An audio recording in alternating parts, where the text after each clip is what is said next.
नमस्कार बंधुगण यही किछि दिन है जेहेतु फेसबुक रे कौन सी मोर ना वीडियो ना एपाई बहुत बंधु फोन करी बारंबार पचार मेसेज कर भाईना कहीं आसुना फेसबुक रे बोली तेणु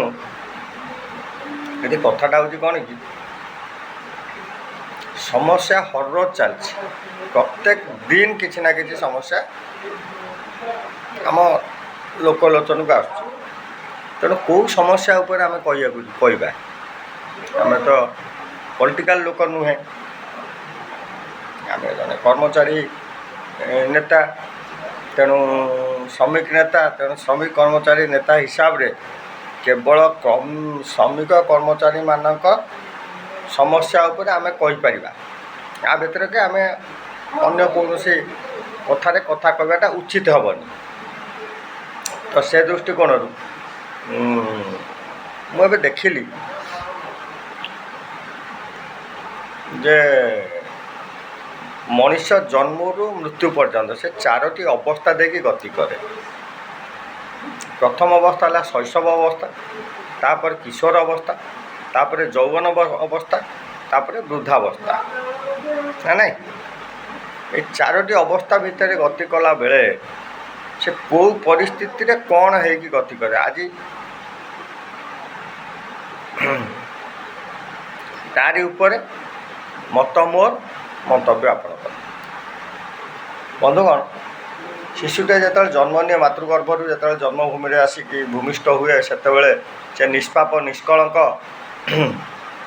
निर्लोभ है कि अन्य उपरे निर्भरशील है कि जन्म लाभ करता है। परवर्ती पर्याय धीरे धीरे बढ़े बढ़ला सी जो किशोर अवस्था आसी पहुँचे से स्वप्न देखा आरंभ करे। ता पूर्व से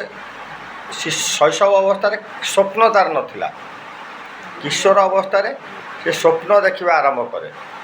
एवं ताको स्वप्न देखा जाए। आजिकल तो डिजिटल जुग हाथ में मोबाइल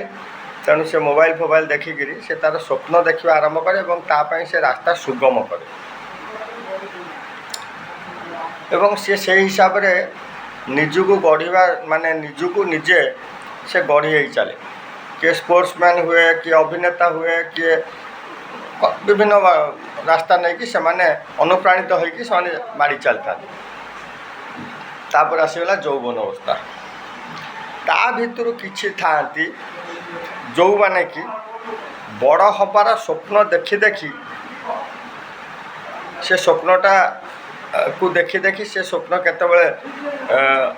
दिगहरा हो जाए एम जापारती एम पशि जाती यही आमर ये जो सरकारी व्यवस्था भितर किए आउटसोर्सिंग माध्यम पशिगला किए ये जो एनएमआर डीएलआर एचआर हिसाब से पशिगला। लक्ष्य रहा जे आम यही जो पदवी रे काम करुचु से पदवी रे आम निश्चित भाव स्थायी निजुक्ति पाई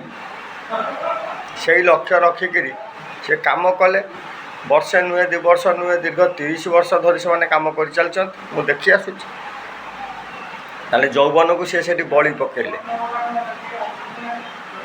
यौवन को से बलि पकेले तापर अवसर नहीं गले अवसर बेले किछि नाही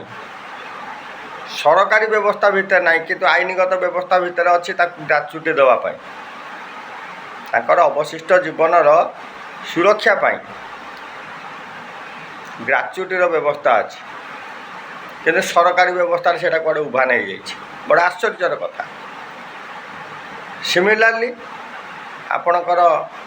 आउटसोर्सिंग अवस्था ठीक से जो मैंने तृतीय पक्ष द्वारा निजुक्ति पाँच ताहले एमाने कौन सरकार पाखे निजर यौवन को बलि पकई ना सरकार आंकर यौवनर जो सौंदर्यटा को उपभोग कर बारंबार निर्यातना निर्यातित कर शेष रास्ता कड़ू फोपाड़ी मंतव्य आपणकर आज्ञा रही नमस्कार। ଜୟ ଜଗନ୍ନାଥ ବନ୍ଦେ ଉତ୍କଳ ଜନନୀ କ୍ଲବ୍ ଜିନ୍ଦାବାଦ। ଧନ୍ୟବାଦ।